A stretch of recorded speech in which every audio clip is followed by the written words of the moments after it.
Thank you for joining the Systems for Action ResProg webinar. My name is Chris Lytle, and I am Deputy Director of Systems for Action.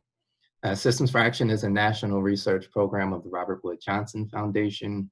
We support studies across the country, testing tools and models to facilitate multi-sector collaboration across medical, social, and public health systems with the goal of improving population health and advancing health equity.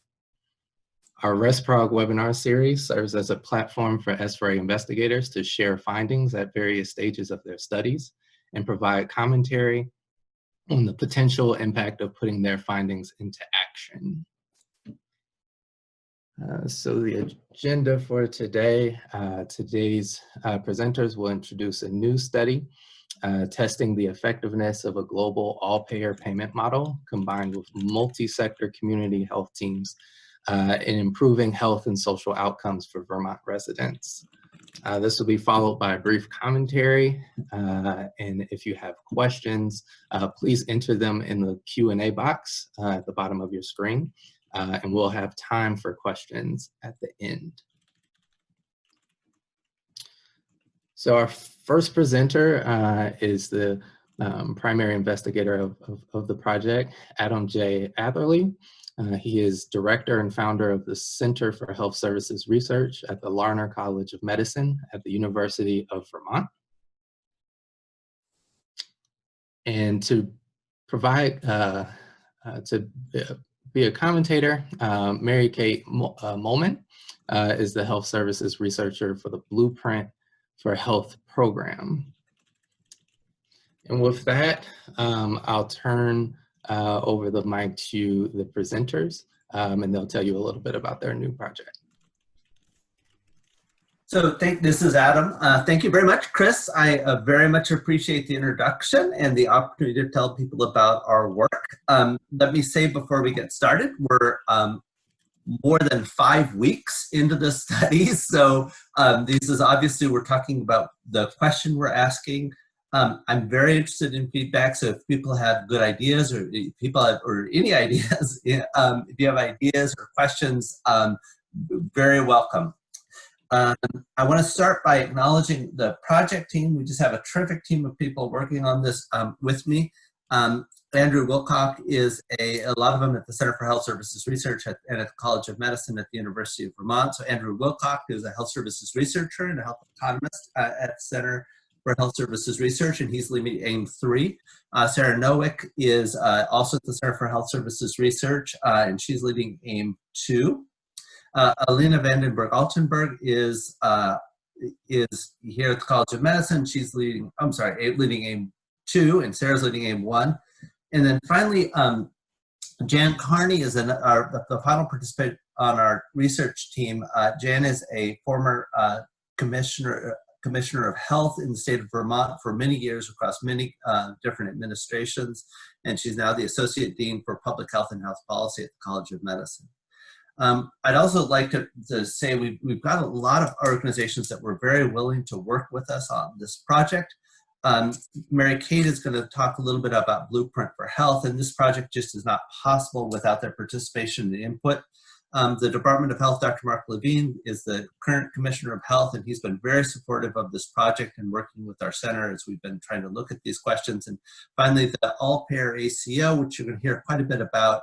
The Chief Medical Officer, Dr. Norman Ward, has been an active participant in our project and is sitting on our external advisory board. Next slide, please. Oh, I have control. Let's see.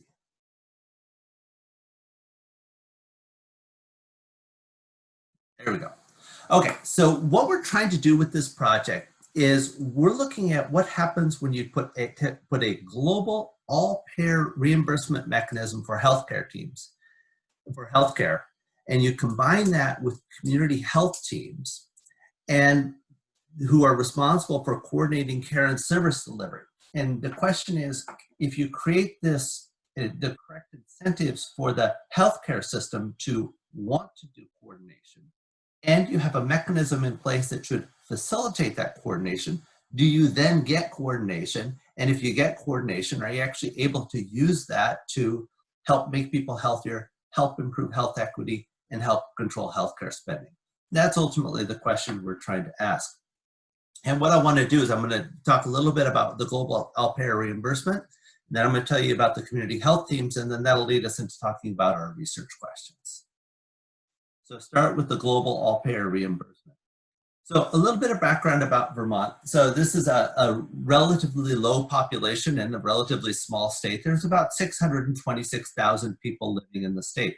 But Vermont is kind of an interesting place because although it's a relatively small state, it's considered to have a very efficient healthcare system. And in fact, Commonwealth Fund in their state health system performance actually says that Vermont is the top state in the country in terms of health systems performance. So you've got a very functioning and efficient healthcare system.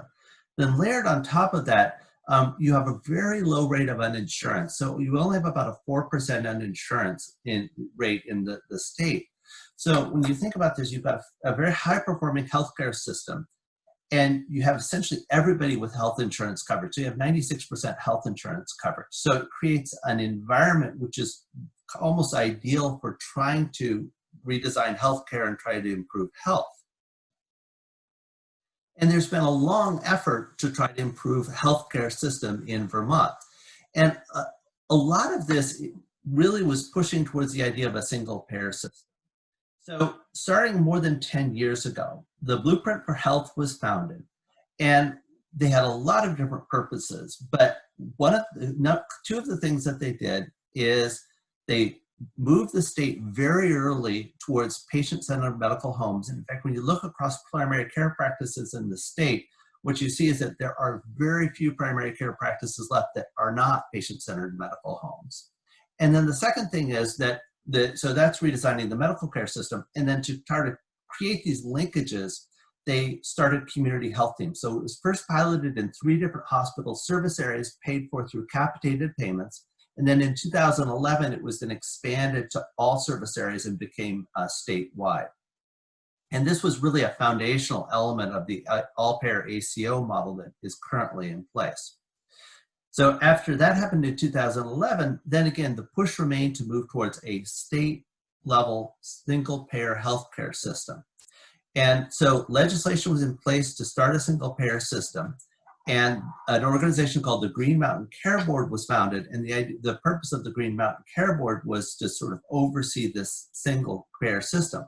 The trouble you have with any kind of single payer system at a state level is that if you're going to take, say, half the population that's commercially insured, and if you're going to put them onto a public plan, that requires a lot of taxes to pay for it. And even in Vermont, the size of the tax increases required to pay for a single payer system were just too high. And so the idea of a single payer system was then dropped. The Green Mountain Care Board still exists, and it sort of is the regulatory authority within the state. Okay, but the idea of healthcare reform wasn't given up on. So the question is, if you can't do a single payer system, can you do something that has a lot of the same advantages of a single payer system, but is actually viable to do within the current healthcare structure in the United States? And so the idea would be come up with a healthcare reform where you could control healthcare spending and you could align incentives from the current fee-for-service system, away from the current fee-for-service system that incentivizes volume and doing more, and towards a system that incentivizes making people healthy. And again, if you think about the traditional way that healthcare works in this country, again, it's, the criticisms have been up there for 30 years. This is a fragmented healthcare system. It's based on volume. It's based on the number of procedures. It's successful healthcare organizations are ones that can generate a lot of relative value units. They're not necessarily organizations that generate a lot of value. So the incentives are to do more, do more, do more, and not necessarily to keep people healthy. So if you want to transition then to a value-based, coordinated healthcare system that can actually worry about how to keep people healthy, it's a quite heavy lift. And if you look at the arrow on the right, again, the very first piece of that arrow to move the healthcare system is you need a value-based clinical and financial models. You need to figure out a way to pay the healthcare system to keep people healthy rather than to deliver services. And once you can get the idea is once you can get those incentives in alignment, then the rest of it should kind of naturally flow out of it, because all of a sudden things like social determinants of health that are really outside the purview of the traditional medical care system, there's something of interest to the medical care system, because if there's low-cost community-based interventions that can be paid for, that can keep people from needing expensive care, then that's something that would be of interest in a system where healthcare systems are paid for value. You know, and again, I think most of the listeners here know, but you know, the three key players in the U.S. are Medicare, Medicaid, and commercial insurance. Most of the people have commercial insurance, but most of the dollars are in Medicare. The trick, of course, is that Medicare is outside the purview of the state. So if you want to do a state-based reform, it's very difficult to include Medicare in that reform. And so what Vermont got was they got a waiver from the federal government that allowed an all-payer model. And so what that means is that all payers are able to do a single payment to healthcare for all services. And the way that the state conceptualizes this, which is, you know, I've seen a version of this slide a lot, but this is from the State Innovation Model Population Health Plan of, this is the way the state of Vermont is really thinking about healthcare. 10% of determinants of health are from variation in how much healthcare people get. Overwhelmingly, differences in health are based on individual behavior, genetics, social circumstances. So if you really want to reduce health inequalities, that means you've got to deal with the 85% or the, say, 55% determinants of health that are really amenable to intervention, so behavior and social circumstances. And this is from the ACO, and this is how they think about the world. They're thinking about the world in terms of population health, because they are suddenly incentivized to think about the world that way. And so then the alignment mechanism becomes the fact that what happens is now hospitals receive a fixed, predetermined, all-payer fee for all necessary services. And this is unique to Vermont. Now, a lot of people know, for example, what Maryland did with the way they're paying hospitals. This is a big step beyond what Maryland did, because the fixed, predetermined, all-payer fee is not just for hospital, but it's for all necessary services. So that's including drugs, that's including primary care, that's including everything. So you have a single fixed payments for all necessary services. And that's the alignment mechanism. You also then, what you had, as I say, before the alignment mechanism was in place, you already had these community health teams. So there was a statewide network of these regional community health teams. They're multidisciplinary.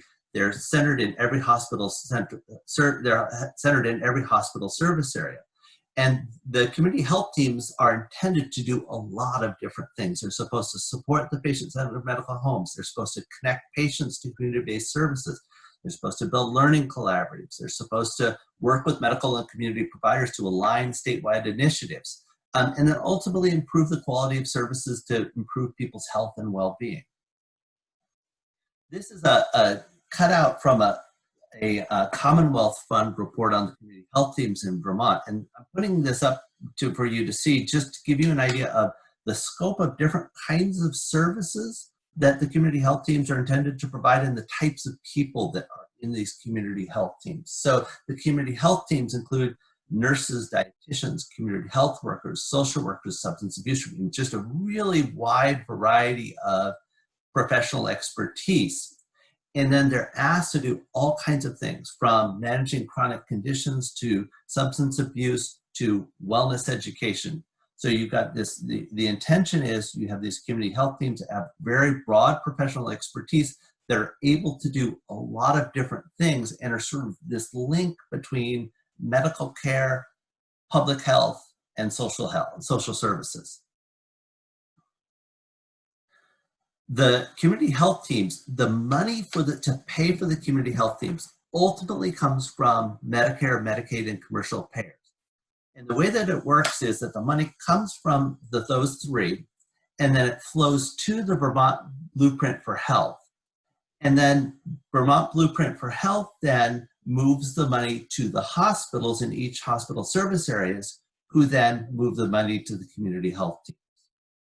And so that's a sort of odd financing mechanism, and it really creates some questions about what are the community health teams, how do they actually operate? Because because of the financial flows, it's not even clear in some ways who they are supposed to answer to.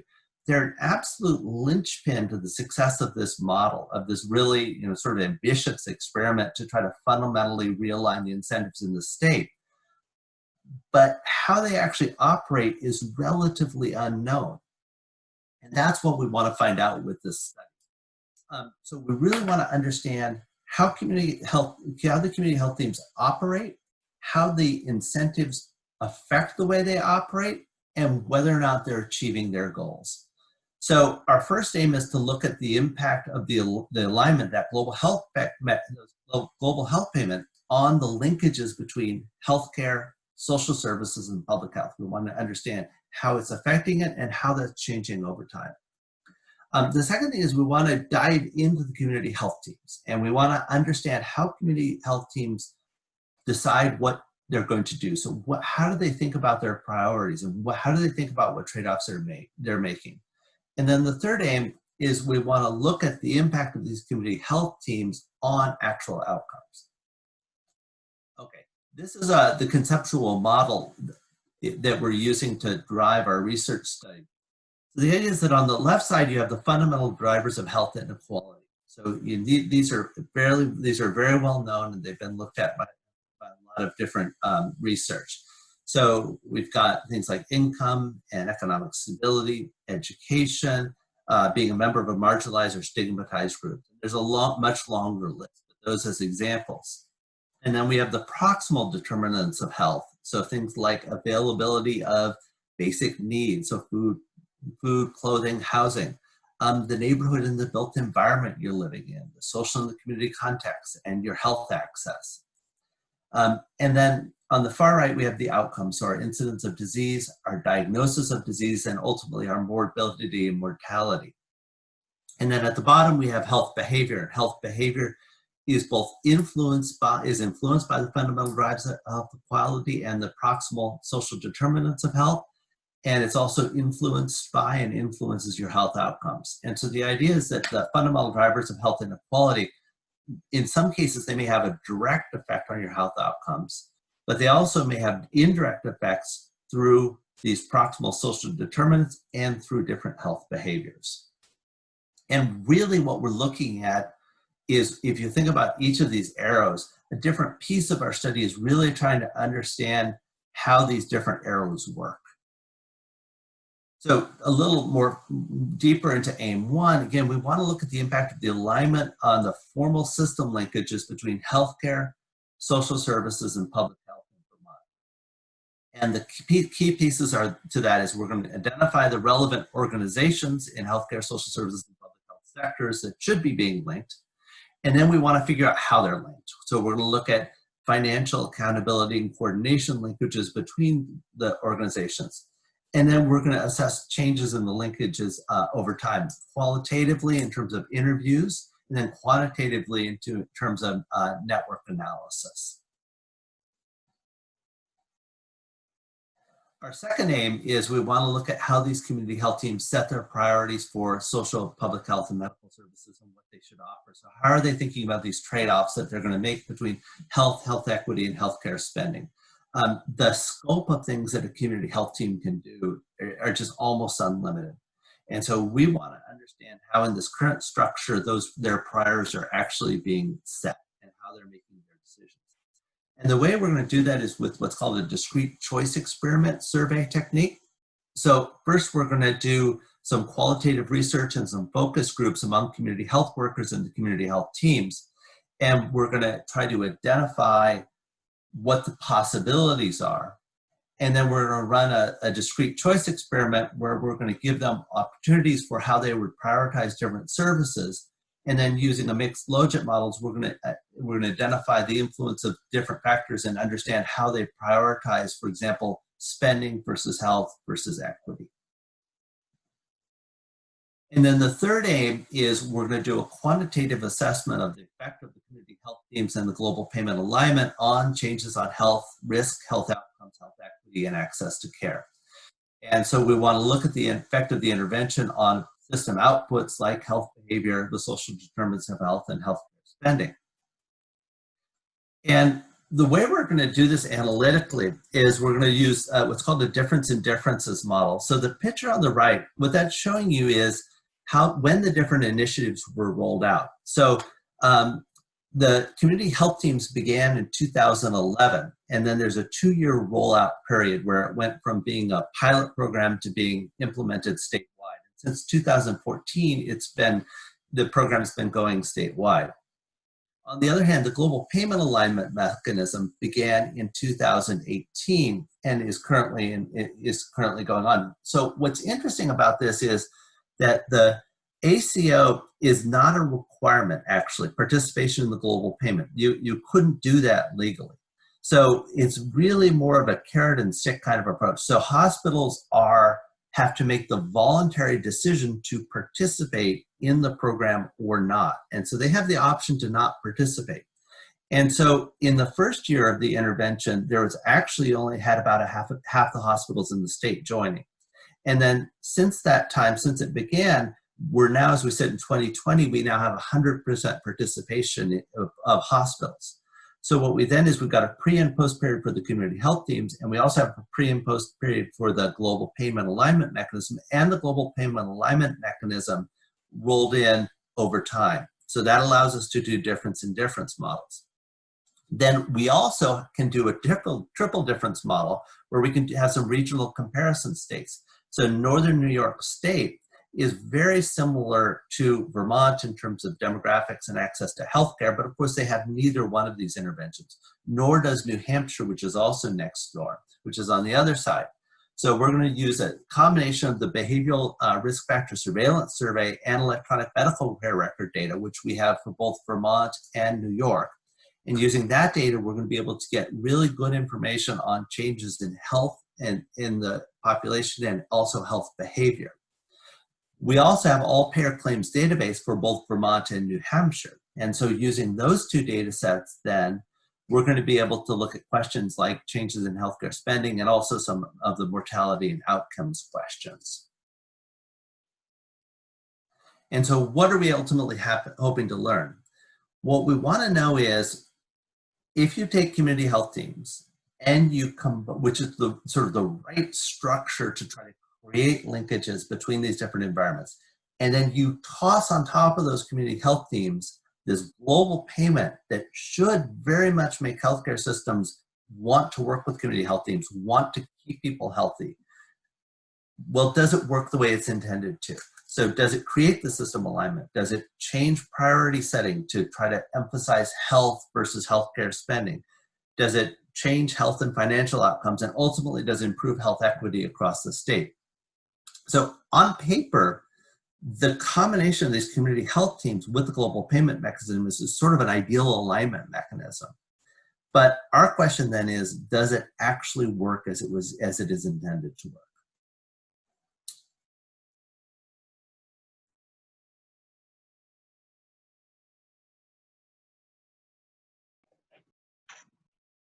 All right. Thank you, Adam. That was a great summary. So hi, everyone. My name is Mary Kate Molman. I've health services research for the Blueprint for Health. I first joined the Blueprint in 2015, and this was after the major ramp up. You saw in Adam's slide the 2011 to 2013 was really the expansion part of the program after the state legislature adopted the Blueprint program in statute as a statewide initiative. So then you really saw that ramp up from pilot to statewide program in between 2011 and 2013. And we've really, since then, have hit most practices in terms of primary care practices that have transformed to patient-centered medical homes. And also bringing the community health teams statewide. And the Blueprint for Health, the PCMHs and the CHT is really the state's first foray into all-payer healthcare reform. Started out with commercial and Medicaid, and then in 2011, by participating in the multi-payer advanced primary care practice demonstration, the MAPCP, we were able to bring in Medicare. So that was the first time Medicare began participating in our per member per month payments to both community health teams and patient-centered medical homes. And to date, really, it's through the MAPCP demonstration that we have our only real evaluation of the community health teams. They did both a quantitative and qualitative, but it's really the qualitative that provided insights specific to the CHTs. In one of their reports, they talk about how the CHTs were considered the PCMH feature most visible to patients over the past year. I'm now quoting the report. CHTs helped practices with their population health management and patients' chronic disease management, and added a breadth of services practices were unable to provide on their own. And another last quote I'll say is the CHTs were seen as very valuable Blueprint for Health component by practices. Their presence resulted in better care coordination, access to social workers, and patient engagement. And I pulled out those specific quotes because I really think that they highlight the CHT's role in bridging the medical services and the social services to really create that whole patient focus. But as I said, that's really the only analysis or reporting we've had specific to the community health teams. We have not been able to show any quantitative outcomes around the impact of the CHTs, which is one of the reasons why I'm excited about this project. One of the problems that we've had to date has been a dearth of data. Because from the very beginning, CHTs have been funded through this per member per month capitated payment that's made from payers to this administrative entity in each of the regions that then would fund and staff the CHTs. And that's how CHTs are paid. No claims data was ever generated to capture encounters. These encounters, there was no copay by patients, there was no financial obligation by providers. They were all these services were paid by this per member per month payment. So one of the things fee-for-service is really great at, I'm not saying we go back to fee-for-service by any means, but one of the things fee-for-service is really great at is generating data through these claims and capturing what people are doing. So I want to kind of call out from the beginning something to think about as you put these payment reforms into place. If you change how we pay for things, what might be the unintended consequences of the data that then becomes available? People tend to record what they get paid for, but if it's not specific to any one activity, how does that activity then get recorded? And I think that problem has been evident in trying to then look back and understand what the CHTs did and how they contributed. We did have an early database where CHT members could enter encounters and services, but it was entered in a very inconsistent way. There was inconsistent data about the number of services they received, the duration of the time that they were interacting with community health team members, and the type of services they received. So it was really difficult to capture what the intervention was per individual that was interacting with our CHT. So while we were able to capture who at some point interacted with a CHT team member and link that information to claims data, it was really difficult to draw any conclusions because we didn't really understand what the intervention was. And then how do you draw any conclusions about its impact on health service utilization or expenditure outcomes? So that was one problem. The other problem is that we encountered was finding a matched comparison group within the claims. And this is a limitation of the claims data, is that in this study, or this attempt at a study, and then in subsequent studies that we found, is that when looking to find a matched comparison group, there are factors of a population, there are characteristics that are not captured in claims, but that contribute to health service utilization and expenditures. So this would be those social determinants of health data that might provide a more holistic picture of a person, figure out what is contributing. So if you're going to find a match comparison group, you could find someone who has similar support networks or similar food insecurity, and then you really understand what that intervention did. And that was another challenge that we found.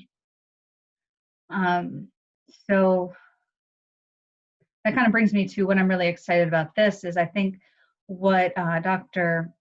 Atherley has really put together in this project with this mixed method design, looking both at the difference in difference analysis, with looking at the stages of Vermont healthcare reform, as well as the qualitative, we can continue to build on what the MAPCP looked at, and they were looking back at 2014 data, so that was really pre the ACO really getting up and running. We can use that data to really understand what has happened since that time and really get a qualitative sense of how community health teams have contributed. And then also looking at the claims data, as well as if we can find additional data sources at the community level or even data that might have been generated through the ACO. That'll give us some real steps forward in providing some insights about how this element of our healthcare reform system has really contributed. And I think I hope that some of the outcomes from the study can help inform the state to really examine how its system, healthcare system has integrated with the social and human services. What are the gaps that continue to persist? And then identify ways that we can improve this. And this will help guide and inform some future steps in as the state considers its next steps in healthcare reform. So with that, that's all I have for commentary at that moment. I am happy to answer any questions. Thank you so much. Thank you so much, Dr. Mullen and Dr. Atherley, for showing us the ins and outs of your project. I'm really excited about this one, and I'm looking forward to what we learn about in terms of shifting our health and social, our healthcare sector towards thinking about value more so than volume. I'm going to give another reminder to folks listening to enter any questions that they have in the Q&A box on the bottom. And we'll have Dr. Atherley or Dr. Mullen respond to those questions. So to kick us off, I'll start with a question that we received via email. How are community benefits of nonprofit hospitals included in global budgeting? And are there incentives for hospitals to spend more on community benefits under this all-payer approach?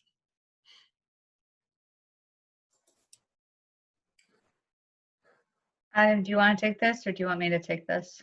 Well, so let me take a first shot, and then let me have, if you could just, I think, expand on it. That what I was going to say is the precise. That's a really great question, and I'm not sure in some ways the precise answer to it. But one thing that has happened is, at least working with the health network here in Burlington, is that they are thinking about how they spend their community benefits quite differently, because the community benefit dollars all of a sudden have a very different value for the hospitals. So as an example, one of the things the hospital was seeing is that when they had homeless people who went into the hospital and then they discharged them back to the streets, things didn't go very well. World where they can just pay, where they get reimbursed regardless, it should be something they cared about, but maybe it wasn't something that would hit the top of their agenda to pay for. In this world where they've got this global payment, it suddenly becomes a very big problem. And all of a sudden, one of the things they did with community benefit dollars is they started paying for essentially hotel rooms for homeless people who are being discharged from the hospital. And again, it's that realignment and that changing of thinking. So that's the piece that I've seen, is just that the way the hospital's spending the dollars, they're really thinking about how do they spend it in a way that will keep people from needing to come and get inpatient care. So I would just add to that just for clarity in the wording, like our hospitals aren't operating on what would be a global budget per se. They have begun to receive capitated payments for covered services, specifically from Medicaid and Medicare. Our commercial contracts with the ACO are still often fee-for-service. I think they're still mostly fee-for-service, but the idea is that now, at least with the Medicare and the Medicaid dollars, our hospitals are more at risk. If they overspend, then they're responsible for those dollars. So as Adam said, that is getting the hospitals thinking more about, well, how do they spend their money? Like what investments would then preclude or prevent or void other more expensive services. And in terms of the hospital budget, that gets mixed in. So the Vermont's, that gets mixed into the Agreement on Care Board's role in improving hospital budgets. And there's often a very long discussion about how those hospitals allocate the community community dollars so that they're in line with the community health needs assessments that all of our hospitals are responsible for as nonprofit. And there's a lot, and the board has the ability to approve how those benefits are allocated. And it gets more nuanced than that, and I'm sure if someone from the board heard me say all this, they would probably have more nuance to say, but that's how there's the ACO and the risk on one side, and then there's the hospital budget system through the Green Mountain Care Board on the other side that all contribute to this question. Yeah, and let me just add on to what Mary Kate said. As I described the system, I did a quite simplified version of it. It's really messy to try to change an entire state level healthcare system and try to change the way everybody's paying and all the incentives are in line. And it's not something where it just suddenly happened. It's something which is happening as a process, which is going to take years to actually fully implement.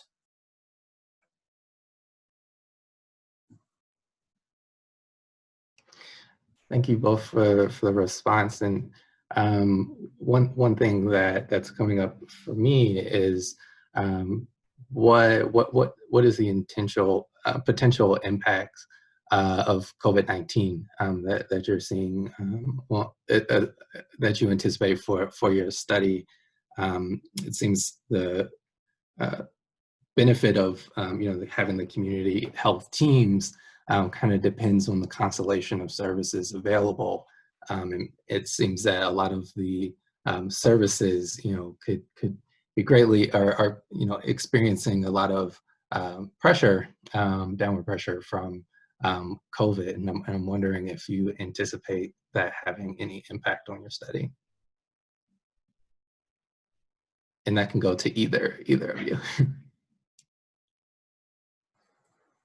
Mary Kate, do you want to take a first try?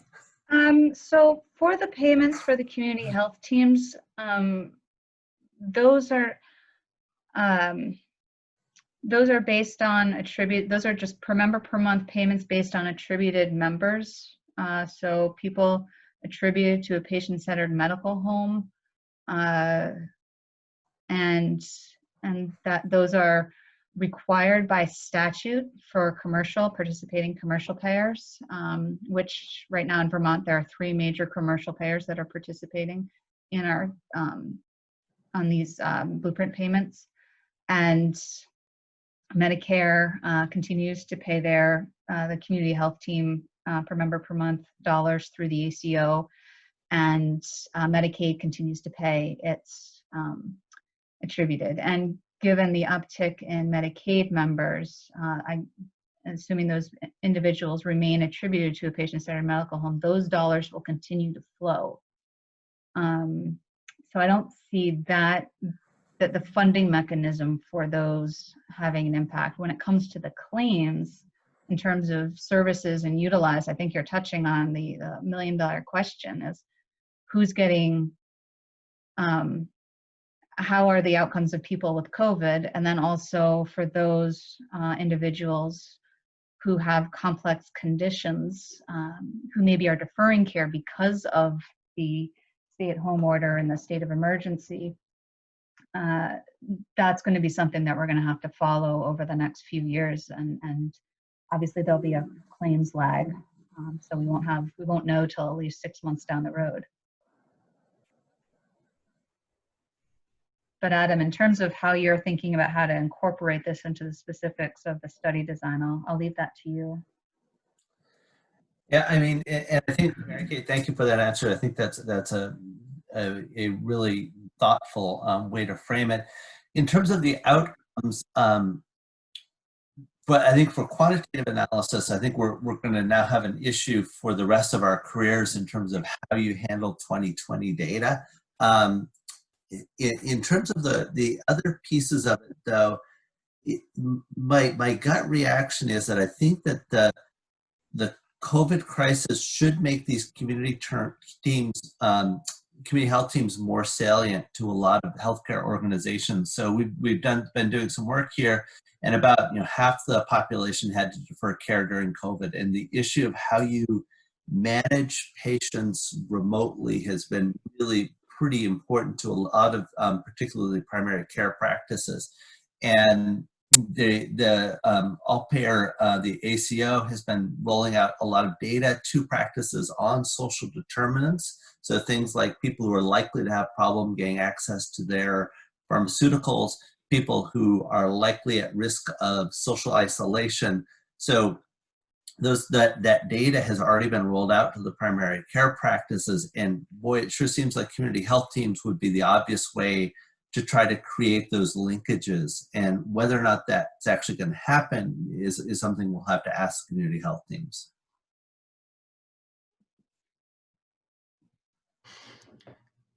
Thanks for the response. And we have an additional question from the audience. Kevin Chan wants to know what kind of community-based services are allowable under the all-payer approach, and can funds be used for non-medical services like transportation, food, and so forth?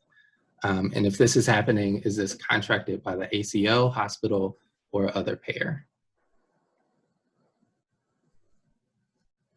So a little more interested in the information on the services that are covered.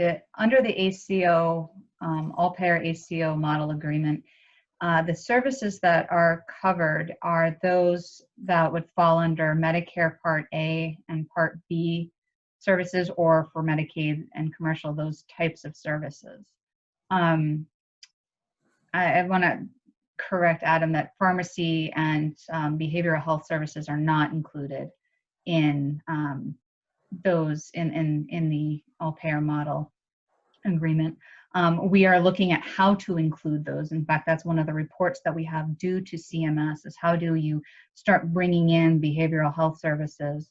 I don't know what the plan is yet for our pharmaceuticals, but still covering the Part A and Part B type services is quite a huge step forward in figuring out how to change the system.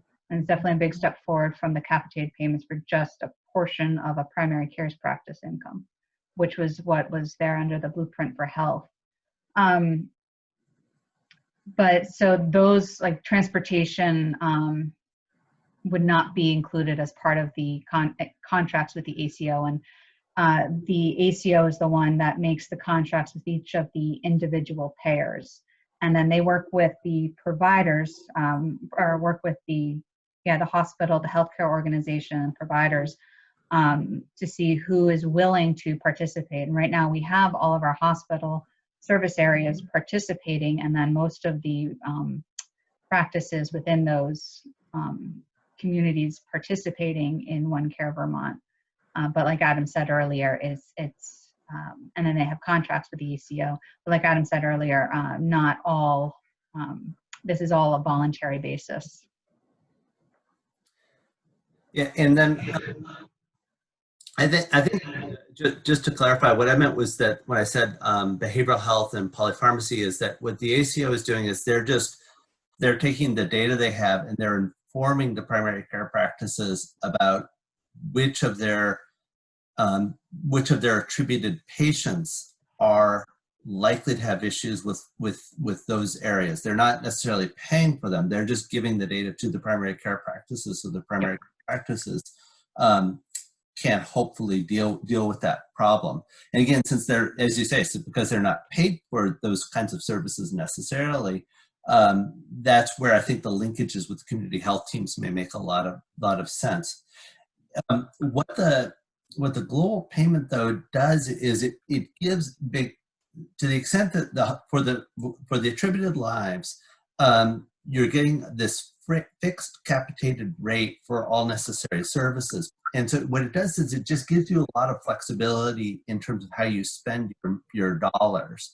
So you're not, you don't have to deliver particular billable services to get paid. I mean, you're just required to provide all necessary services. So there's ways you can deliver, there's alternative ways you can deliver care that can produce the same or better outcomes for the same or lower cost.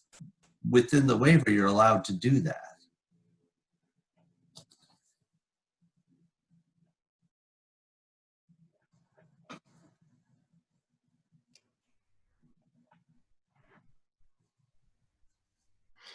Thank you for your for your responses there. I also have a question about what your engagement with the community health teams will look like, and how you envision translating your findings in a way that will be helpful to them moving forward. So we're going to reach out we're planning on reaching out directly to the community health teams, and we want to talk to them. So, and then we're going to try to disseminate our findings back to the community health teams.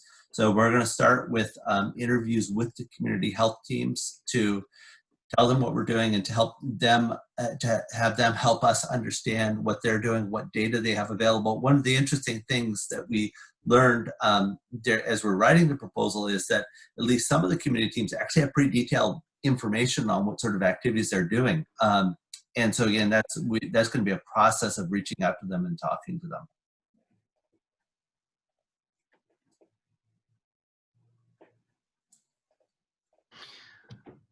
That's great. And I want to give a few moments to see if anyone else has a question. Of course, as soon as I say that, one comes in. So an attendee would like to know, can or do primary care providers refer patients to the community health team for coordinating social services, etc.? Or do CHTs only engage with patients through hospital centers? They absolutely get referred to by providers. Community health teams are really connected predominantly with primary care practices. That was when the Blueprint formed. It was really the primary care practice transformation to the patient-centered medical center, and then the CHT coordinating with all the primary care practices in that region to really extend the services that are available to those patient-centered medical homes in that region. And providers often will send, that is one of the primary way people get connected to community health teams. And I would say in some places, there are two ways that community health teams interact with the practices. One model is the embedded model, where the community health teams are actually stationed at the practice. And in those situations, primary care provider can say, meet with a patient, be like, okay, I think you would really benefit from seeing our care coordination nurse or our nutritionist or our mental health specialist that are down the hall, and when I can either bring them in or I'll send you down and you can talk with them like while that person is well in the office, or it'd be a more sort of distributed model where then they would meet with that community health team member at a separate time. But there's two models in which these teams have really been employed, and it's it is directly with primary care providers.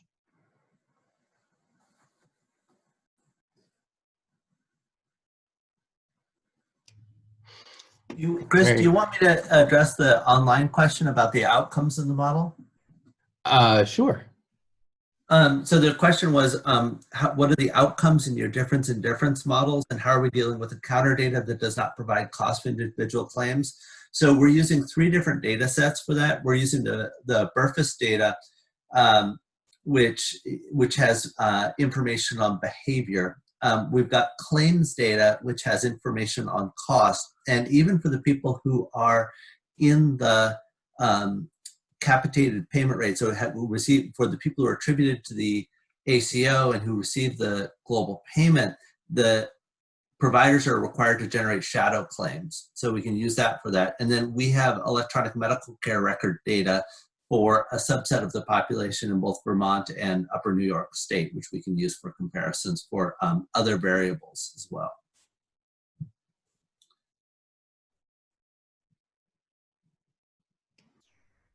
And thank you for that response. And as a final question before we wrap up, Kevin Harris wants to know what the scope of discussion around use of community health workers within teams, and what types of CHT capacity barriers exist in a small state like Vermont.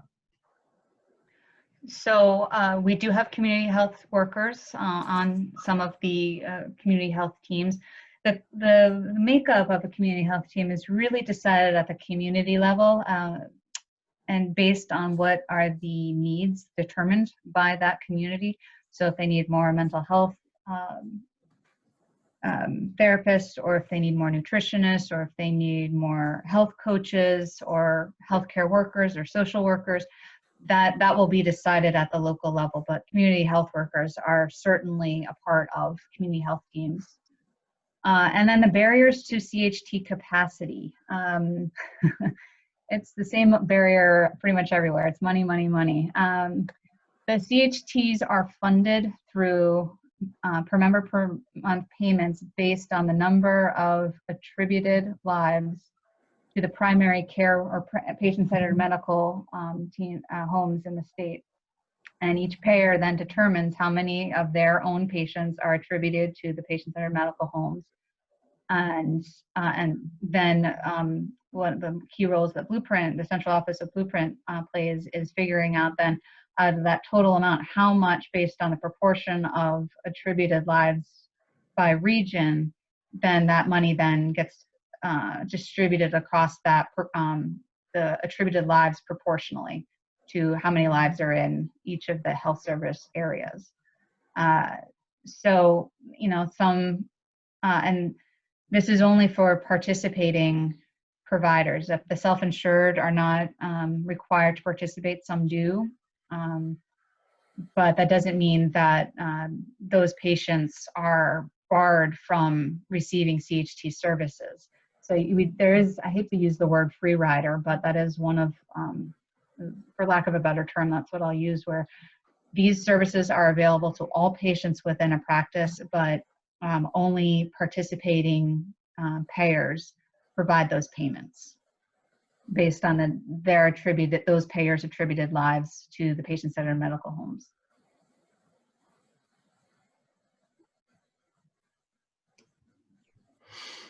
All right, thank you. And I think we'll leave it there. I'd like to thank Adam Atherley and Mary Kay Bowman for presenting their project.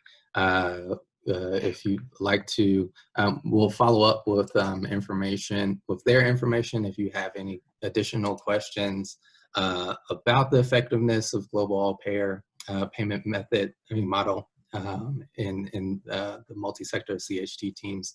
And we'll also be able to provide a certificate of completion for today's ResProg webinar. There'll be a survey at the end of the session and there'll be one email to you as well. So let us know if you'd like to get a certificate of completion for today's webinar. In upcoming webinars, June 24th, we'll be hearing from another new project based at Washington University, and they'll be investigating systems alignment of multi-sector agencies to address child maltreatment in St. Louis. And the next one will be July 8th, aligning health and social systems to expand evidence-based home visiting.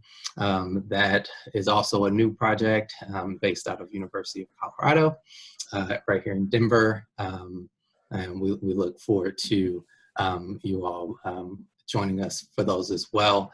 More information about all of our studies can be found on our website, systemsforaction.org.